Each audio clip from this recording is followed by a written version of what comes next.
Hi everyone, this is Nick Olivar. Today I'm going to share with you Folse's teaching technique number 18, Gimmicks Help All Learners. Before we begin, let's first review the double consonant rule for single syllable words. Then I'll show you Folse's gimmick to double the last consonant for words with 2 syllables. And later, I will demonstrate the activity for you. Let's begin. When do we double the final consonant before adding ed or ing? To answer that question, we need to review the rule for CVC. And I promise you, it's easy as 1, 2, 3. We double the last consonant if one syllable word ends in CVC. Consonant, vowel, consonant. Let's take a look at a few examples. Here we have the word strap. And let's look at the last 3 letters, RAP, and let's see if they correspond with the CVC rule. And yes, they do. So because of that, we can double the P and create the word strapping. Let's look at the next word. The next word is cut. Of course, cut is already short, and I think it does, as you can tell, correspond with CVC. And because of that, we can double the T, creating the word cutting. Let's look at one more example. Drop.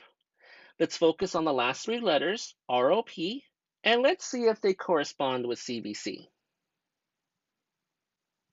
And it does.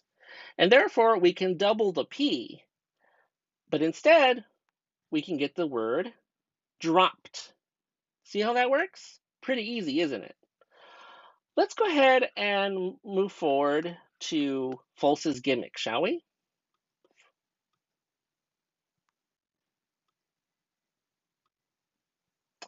When using the CVC rule for 2-syllable words, remember to double the last consonant if the second syllable is stressed.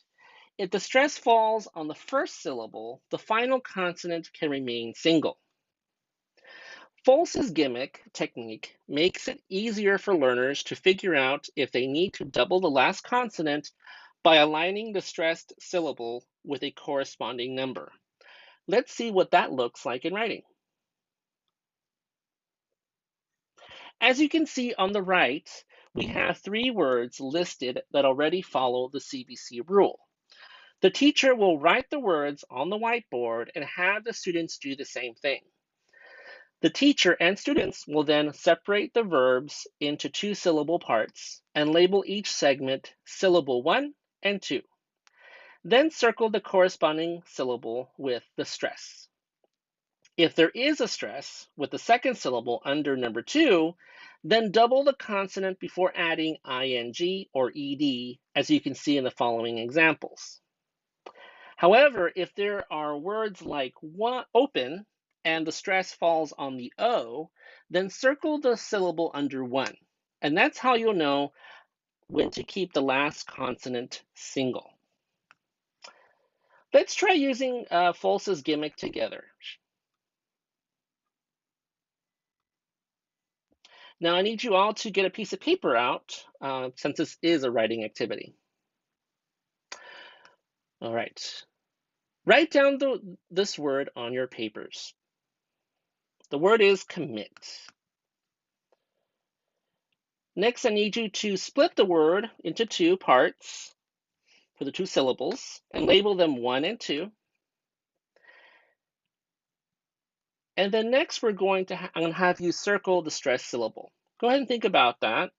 Is it 1 or 2? Where does a syllable fall?